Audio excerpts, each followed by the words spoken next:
Welcome to Sundari's kitchen. இன்னைக்கு நம்ம வந்து ரொம்ப ஸ்பெஷலான ஒரு டிஃப்ரெண்ட்டான ஒரு ரெசிபி பார்க்க போகிறோம். அந்த ரெசிபி வந்து இது வரைக்கும் கேள்விப்பட்டிருக்கவே மாட்டீங்க. நான் இப்போ என்னோட மாமியார் வீட்டுக்கு வந்திருக்கேன், அதாவது என்னோட அத்தை வீட்டுக்கு வந்திருக்கேன். அவங்க தான் இன்னைக்கு அந்த ரெசிபியே செய்ய போகிறாங்க. அந்த ரெசிபியை வந்து அவங்களுக்கு சொல்லி கொடுத்தது வந்து அவங்களோட மாமியார். அதனால இது வந்து வழி வழியாக வர்றது ரொம்ப ட்ரெடிஷ்னலான ஒரு ரெசிபியோட நேம் என்னன்னாக்கா குங்குமப்பூ கறி. இப்போ ஃபஸ்ட்டு வந்து ஒரு ஸ்பூன் எண்ணெய் ஊற்றிருக்கு. அடுத்தது நெய், ஒரு ஸ்பூன் நெய்.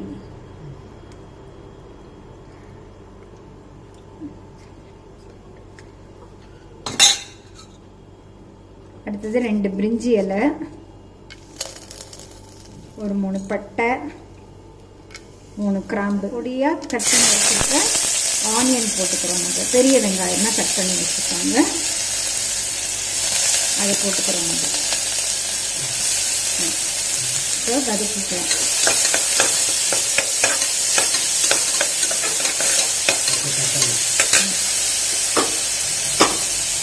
அடுத்தது தக்காளி, ஒரு தக்காளி எரிஞ்சிருக்கீங்களாக்கா, ஒரு தக்காளி கட் பண்ணி வச்சுருக்காங்க. நல்ல பழமாக இருக்குது நாட்டு தக்காளி. அதை ஃபுல்லாகவே நம்ம இதில் ஆட் பண்ணிக்கிறோம்.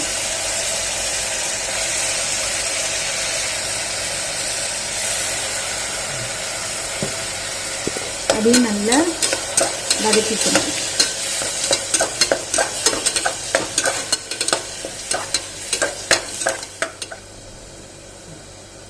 ஒரு 1.5 ஸ்பூன் இஞ்சி வெள்ளைப்பூண்டு பேஸ்ட்டு, ஜிஞ்சர் கார்லிக் பேஸ்ட் போட்டிருக்கு. அதையும் நல்லா வதக்கிக்கணும். இன்றைக்கி நாங்கள் எடுத்து வச்சுருக்கிறது 3/4 கிலோ மட்டன் எடுத்து வச்சுருக்கோம். அதுக்கான இதெல்லாம் தான் இப்போ உங்களுக்கு நான் போட்டு காமிச்சிட்ருக்கேன். இஞ்சி வெள்ளைப்பூண்டு நல்லா வதக்கியாச்சு.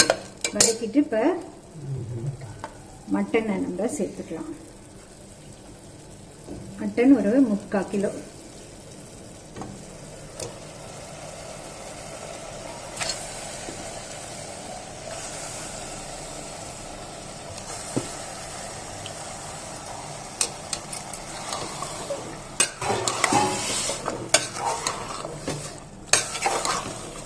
நல்ல வெங்காய தக்காளியோடு சேர்த்து நம்ம மட்டனை வதக்கி விட்டுக்கணும்.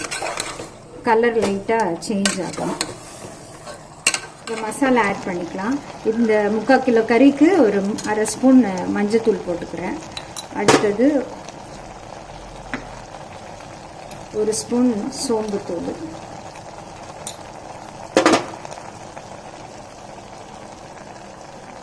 1/2 ஸ்பூன் தனி மிளகாத்தூள் இல்லை கலந்து தனி மிளகாத்தூள் 1/2 ஸ்பூனு, 1/2 ஸ்பூனு கரம் மசாலா ஒரு 1/2 ஸ்பூன், 1/2 ஸ்பூன் கொத்தமல்லி தூள் ஒரு ஸ்பூன், உப்பு தேவையான அளவு. இவ்வளோ உப்பு போட்டுக்கிறோம் இந்த கறிக்கான அளவு. வெந்த பிறகு நம்ம வறுக்கும் போது திரும்ப நம்ம உப்பு போடுவோம். இப்போ இந்த கறி வேக வைக்கிறதுக்கு இப்போ இதை நல்லா கலந்துட்டு நம்ம தண்ணி ஊற்றிட்டு ஒரு 4 விசிலுக்கு, இந்த கறி நல்ல கறியாக இருக்குது அதனால் எல்லாம் கறியாக இருக்கனால 4 விசில் கொடுத்தா போதும். இறக்கிட்டு நம்ம அடுத்த ப்ரொசீஜர் என்னன்றதை நான் உங்களுக்கு சொல்லிட்டேன். இப்போ நம்ம இந்த மட்டன் முழுகிற அளவுக்கு தண்ணியை ஊற்றிக்கலாம். ஒரு 2 டம்ளர் தண்ணின்னு வச்சுக்கோங்களேன் மெஷர்மெண்ட்டு. போட்டுட்டு நம்ம குக்கரை மூடிட்டு விசில் போட்டு 4 விசில் கொடுத்து நம்ம ஆஃப் பண்ணிக்கலாம். அதோட மட்டன் வெந்திருக்கான்னு பார்க்கலாம்.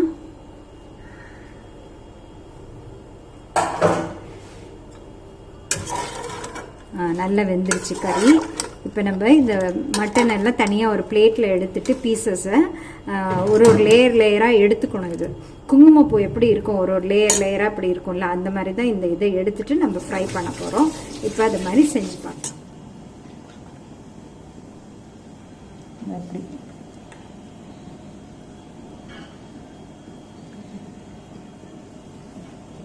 இந்த மாதிரி லேயராக அப்படி எடுத்துக்கணும். உதுத்து விட்டுக்கணும் இதை நம்ம இந்த மட்டன் அப்படி.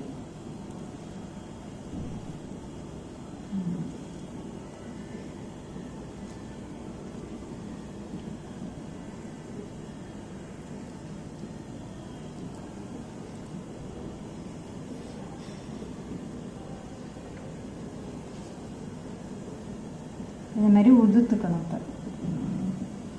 இதே மாதிரி எல்லா மட்டனையும் இந்த மாதிரி இப்போ நான் எடுத்துடுறேன். நான் இப்போ பார்த்தீங்கன்னா நம்மளோட மட்டனை வந்து இந்த மாதிரி உதுத்து வச்சுருக்கோம், ஒரு ஒரு லேயராக பிச்சு எடுத்து வச்சுருக்கோம். இப்போ இதை வந்து டீப் ஃப்ரை பண்ண போகிறோம். இதை எப்படி ஃப்ரை பண்ணணுன்றது, என்னென்ன மசாலா ஆட் பண்ணணுன்றதை இப்போ பண்ணலாம். இப்போ நம்மளோட எண்ணெய் சட்டி காஞ்சிடுச்சு. அதில் நம்ம வந்து எண்ணெய் ஊற்றிக்கிறோம். ரிஃபைண்ட் ஆயில் ஒரு 4-5 ஸ்பூன் ஊற்றிக்கணும். ஊற்றிட்டு அதில் ரொம்ப காய விட வேண்டாம் எண்ணெயை. ஒரு 1/2 ஸ்பூன் மஞ்சத்தூள்,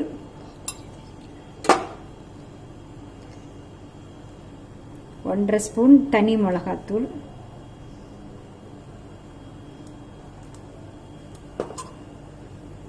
ஒரு 1/2 ஸ்பூன் உப்பு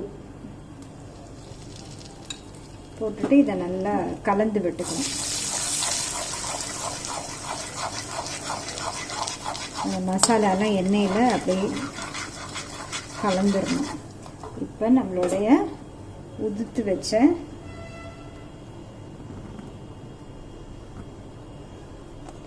மட்டனை போட்டுக்கலாம்.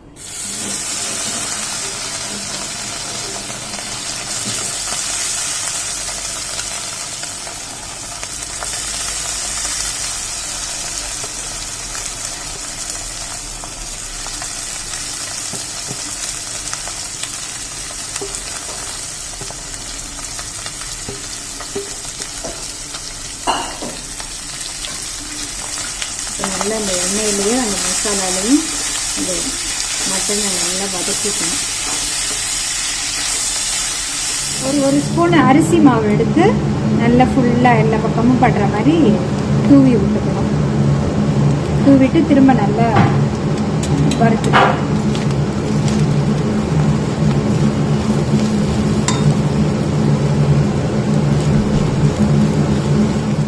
இதோட ஃபைனல் டச் இது வந்து கசகசா ஃபுல்லாக நம்ம இது ஃபுல்லாக தூவி விட்டுருக்கோம்.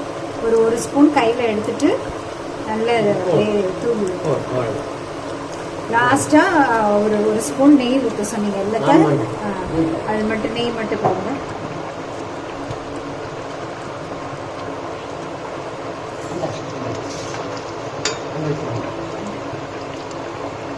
ஒரு ஸ்பூன் நெய்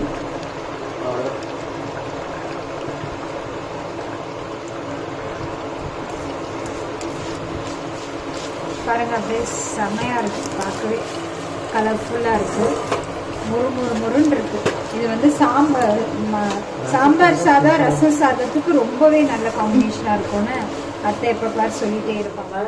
வந்துச்சு. நம்மளோட சூப்பரான குங்குமப்பூ கறி ரெடி ஆயிடுச்சு. இப்போ நம்ம வந்து அடுப்பை ஆஃப் பண்ணிடலாம். இதை நல்ல முருன்னு இருக்குது. நம்மளோட டேஸ்டியான குங்குமப்பூ கறி ரெடி ஆயிடுச்சு. கலர்ஃபுல்லாக இருக்குது. இது வந்து எங்கள் மாமியாரோட மாமியார் அவங்களுக்கு சொல்லி கொடுத்தது. இப்போ இதை வந்து எனக்கு சொல்லி கொடுத்துருக்காங்க எங்கள் மாமியார். இதே மாதிரி நீங்களும் ட்ரை பண்ணி பாருங்கள். என்னோட சேனலை வந்து லைக் பண்ணுங்கள், சப்ஸ்கிரைப் பண்ணுங்கள். தேங்க்ஸ் ஃபார் வாட்சிங்.